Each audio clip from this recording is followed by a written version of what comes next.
Hello friends, welcome to my channel. Friends, देखिए मेरे garden में कितना सुंदर फूल खिला है। ये जो है पर्पल कलर का हिबिस्कस है। और अगर आपको याद होगा तो ये मेरा वो प्लांट है जो मैंने आपको शॉपिंग वीडियो में दिखाया था। सिर्फ एक ही स्टेम निकली हुई थी और नर्सरी वाले ने मुझे इसको ब्लू हिबिस्कस कह कर दिया है, लेकिन इसमें नीले रंग का गुड़हल नहीं खिला है, इसमें पर्पल कलर का गुड़हल खिला है। और गुड़हल एक ऐसा प्लांट लगा फ्रेंड्स, हर रोज़ मेरे किसी ना किसी प्लांट में गुड़हल के फूल जो है खिलते रहते हैं।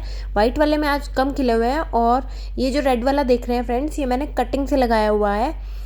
तो गुड़हल मेरे को जो है बहुत ही अच्छा लग रहा है। अपने गार्डन में डेली इसका कोई ना कोई फूल खिल जाता है। और देखिए कितना सुंदर, कितना यूनिक सा फ्लावर है। आपको भी कहीं ये कलर का फ्लावर मिले तो आप ज़रूर लें, बहुत ही सुंदर फ्लावर है। तो चलिए अपने टॉपिक पर आते हैं फ्रेंड्स। आज का जो टॉपिक है वो पीस लिली के ऊपर है। पीस लिली जो है आजकल आपको हर घर में कॉमनली देखने के लिए मिल जाता है। बहुत ही अच्छा एयर प्योरीफाई प्लांट है ये, नासा रिकमेंडेड प्लांट है। इसको आप अगर अपने आसपास रखते हैं, जैसे स्नेक प्लांट को रखते हैं अपने घर के आसपास, तो जो है वहाँ की हवा को जो है ये प्योरीफाई करता है। और देखिए ये जो अंदर आप देख रहे हैं ये इसका फ्लावर होता है और उसके ऊपर ऐसे जो है आप कह सकते हैं, मतलब बिल्कुल ऐसे लगता है जैसे कोई सांप ऐसे बैठा है। तो पीस लिली आई थिंक इसका नाम इसीलिए है कि इसका जो है वाइट कलर का फूल इसमें आता है। ये इसका फूल है और वाइट कलर जो है वो पीस की निशानी होता है। तो देखिए कितनी अच्छी ग्रोथ हो रही है इस प्लांट की। और मेरे पास ये प्लांट लगभग 3 या 3.5 साल से है।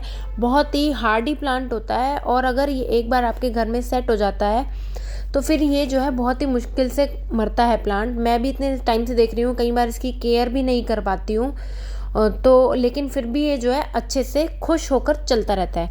तो चलिए फिर इसकी सबसे पहले सारी इसकी मैं आपको रिक्वायरमेंट बताऊंगी ताकि आप भी ये प्लांट लेकर आएँ। थोड़ा सा आज आपको नर्सरी में ये महंगा मिलता है। मेरे को आई थिंक इतने साल पहले ये 120 का मिला था और अब तो शायद रेट कुछ कम हो गया हो। 100 रुपीज़ के आसपास आपको बहुत ही आसानी से ये मिल जाता है। छोटा प्लांट, काफ़ी बुशी प्लांट हो गया है ये।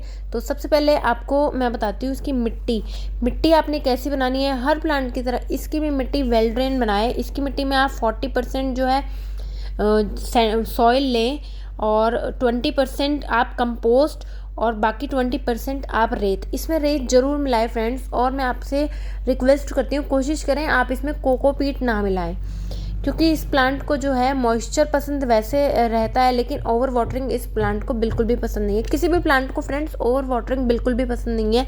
और कोकोपीट का रिजल्ट मैंने अक्सर ये देखा है। हमारे यहाँ ड्राई टेम्परेचर है, फिर भी जब भी मैं अपने प्लांट में कोकोपीट मिलाती हूँ किसी भी पॉट में, तो जो है मेरा प्लांट बहुत ही जल्दी ख़राब हो जाता है। या तो आप बिल्कुल पानी देने में एक्सपर्ट हो, अदरवाइज़ आप बिगनर हैं तो कोकोपीट थोड़ी सी अवॉइड करें। आप उसकी जगह पर सैंड कुछ ज़्यादा मिला सकते हैं। तो आपने ये तीनों चीज़ें ले लेनी है। मैंने यही तीनों इसमें मिलाई हुई है। और नेक्स्ट जो चीज़ है टेम्परेचर। ये प्लांट जो है गर्मी पसंद प्लांट रहता है। गर्मी से मेरा मतलब है कि इस प्लांट को ना ज़्यादा गर्मी पसंद है ना ज़्यादा ठंड पसंद है। तो देखिए इस तरीके से इसमें एक स्टॉक निकलती है और उसमें ऊपर जाकर फ्लावर खिलता है। और ट्रॉपिकल क्लाइमेट पसंद करता है ये प्लांट। जैसे आजकल मौसम चल रहा है तो आजकल जो है आप जाकर देखेंगे इस प्लांट पे ढेरों फूल खिले होते हैं। और जैसे आगे जून आएगा, जुलाई आएगा, उस टाइम पे इसकी ब्लूमिंग जो है काफ़ी जगह देखा गया है बंद हो जाती है।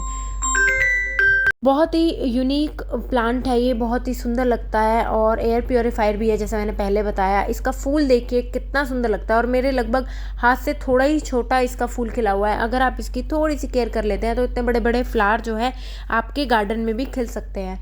तो बहुत ही सुंदर प्लांट है ये और बहुत ही सुंदर इसका फूल खिलता है। नेक्स्ट जो थिंग है फ्रेंड्स, पॉट साइज़ की बात करती हूँ तो पहले मेरा प्लांट जो है बहुत छोटे से पॉट में लगा हुआ था जब मैं नर्सरी से लाई थी, और उसके बाद लास्ट ईयर मैंने इसको इस 8 इंच के पॉट में शिफ्ट करा है। बस पॉट लेते टाइम आपने ये ध्यान रखना है कि उसमें ड्रेनेज होल जो है बहुत अच्छे होने चाहिए और पॉट की चौड़ाई अच्छी होनी चाहिए। इसको आप कम चौड़े पॉट में बिल्कुल भी ना लगाएं और ड्रेनेज होल उसमें ज़्यादा हो। और प्लांट के अकॉर्डिंग ही आप अपना जो है पॉट सेलेक्ट करें। जैसे प्लांट अभी छोटा है तो आप बहुत ही छोटा वो लें पॉट। और इसमें जो है वैरायटीज़ बहुत सारी आती हैं। ये मेरे पास मीडियम पत्तों वाली है, एक इससे छोटे से 8 इंच तक ही रहता है वो प्लांट, उतने पत्तों वाली वैरायटी भी आती है। एक काफ़ी लंबा हो जाता है 4 से 6 फीट तक का, उतनी बड़ी वैरायटी भी आती है।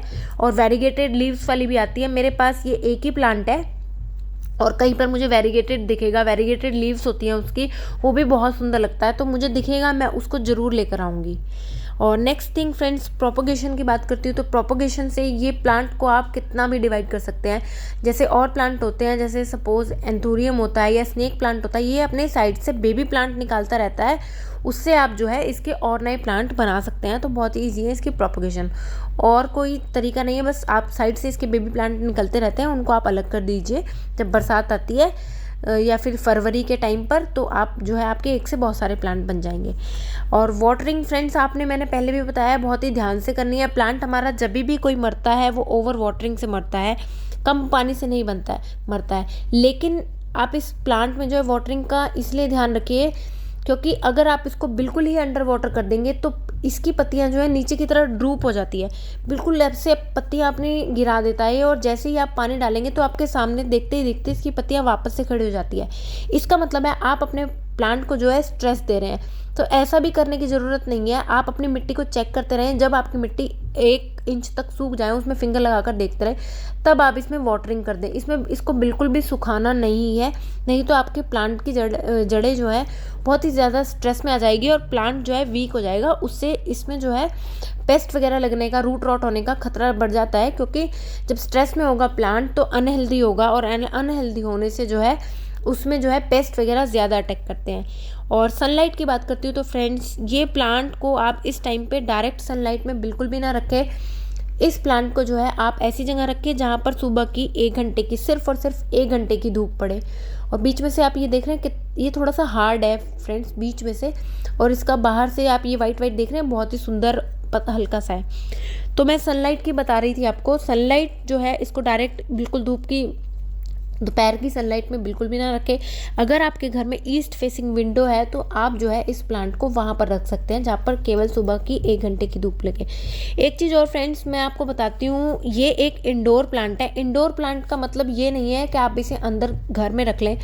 अंदर घर में रखेंगे तो इसके साथ और दूसरी प्रॉब्लम हो जाती है, क्योंकि घर के अंदर हमारे यहाँ फ़ैन चलता है, उससे जो है इस प्लांट को बहुत ही नुकसान होता है। और फ़ैन चलने की वजह से इसकी मिट्टी जल्दी सूख जाती है, और आप उसमें बार बार पानी देते हैं तो ऊपर से मिट्टी जो है सूख जाती है, लेकिन अंदर उसमें जो है ओवर वाटरिंग की वजह से रूट रॉट हो जाता है। तो आप इसे ऐसी जगह ना रखें जहाँ पर फ़ैन चल रहा हो। आप इसे बालकनी में अपने रख सकते हैं, बाहर जहाँ पर छाया आती हो, डायरेक्ट इनडायरेक्ट ब्राइट लाइट आती हो, ऐसी जगह पर आपने इसे रखना है। नेक्स्ट थिंग जो है फ्रेंड्स, पेस्ट की बात करती हूँ तो पेस्ट जल्दी से कुछ नहीं लगता है, बस ओवर वाटरिंग की वजह से इसको रूट रॉट हो जाता है, और या फिर जड़ों में फंगस वगैरह लग जाता है। अदरवाइज इसमें मैंने कोई पेस्ट नहीं देखा है, मेरे प्लांट पे तो नहीं लगा है। और लास्ट चीज़ फ्रेंड है फर्टिलाइज़र। फर्टिलाइज़र, इस प्लांट को ज़्यादा फर्टिलाइज़र की ज़रूरत नहीं है, पर आप चाहें तो इसको महीने में 1 बार या 2 महीने में 1 बार NPK 19-19 का स्प्रे कर सकते हैं, और या फिर इसमें वर्मी कंपोस्ट 3 महीने में 1 बार डाल सकते हैं। और मैं जैसे क्या करती हूँ, 2 महीने में 1 बार इसमें 1 चम्मच के करीब चाय पत्ती भी डाल देती हूँ, उससे भी प्लांट जो है अच्छा ग्रो करता रहता है। नहीं, पानी इसको मैं डेली नहीं देती हूँ, पर मिस्टिंग इसमें मैं डेली करती हूँ। और अभी प्लांट, पहले ही मेरा छत पर रखा हुआ प्लांट था, मतलब वहाँ पर इसको 3-4 घंटे की सनलाइट मिलती थी, ऊपर बीच में यहाँ पर मैंने रखा था। अब मैंने इस प्लांट को जो है नीचे सीढ़ियों में ले जाकर रखा, जहाँ पर इसको बिल्कुल भी धूप नहीं मिलती है, क्योंकि फ्लावर इसमें खिल गए थे। तो मैंने अभी अपने फ्लावर को ज़्यादा दिन तक ब्लूम होने के लिए इसको नीचे ले जाकर रख दिया था। और जब इसका फ्लावर जो है पूरा डेड हो जाता है, तब ये पूरा ग्रीन होकर सूख जाता है। पीस लिली का टॉपिक फ्रेंड्स इतना वास्ट है कि जो है इसलिए वीडियो थोड़ा लंबा हो जाता है। अब मैं आपको जल्दी जल्दी बता देती हूँ इसमें लोग क्या क्या प्रॉब्लम फेस करते हैं। उनका प्लांट जो है अच्छे से ग्रो नहीं करता है, और जो है उसकी टिप्स ब्राउन या ब्लैक होने लगती है। वो जो होता है वो केवल ओवर वाटरिंग की वजह से होता है, या फिर बहुत ज़्यादा डायरेक्ट सनलाइट की वजह से होता है, कि आपने जो है उसको डायरेक्ट सनलाइट में रखा हुआ है, जहाँ पर उसको टू मच लाइट मिलती है, और पत्तियाँ जो है उसकी ब्राउन हो जाती हैं, ब्लैक हो जाती हैं। टिप्स जो ब्लैक होती है वो ओवर वाटरिंग की वजह से होती है। नेक्स्ट जो प्रॉब्लम आती है वो होती है कई लोगों की, कि उनका प्लांट ब्लूम नहीं करता है। तो ब्लूम ना करने का कारण ये होता है कि ये भले ही एक इंडोर प्लांट है, लेकिन आप इसको सुबह की 1 घंटे की सनलाइट ज़रूर दें। जब तक इस पर सनलाइट नहीं पड़ेगी तब तक ये ब्लूम नहीं करेगा। अंदर जो प्लांट रखे रहते हैं उनमें ब्लूमिंग नहीं होती है, क्योंकि ब्लूम करने के लिए प्लांट को सनलाइट की ज़रूरत बहुत ज़्यादा पड़ती है। तो फ्रेंड्स, पीस लिली के बारे में मेरा यही इतना ही टॉपिक था, और भी इसमें बहुत सारी चीज़ें होती हैं जो कि एक वीडियो में नहीं कंप्लीट हो पाती है। और अब आप ये देख रहे हैं, ये मेरे रोज़ के प्लांट है।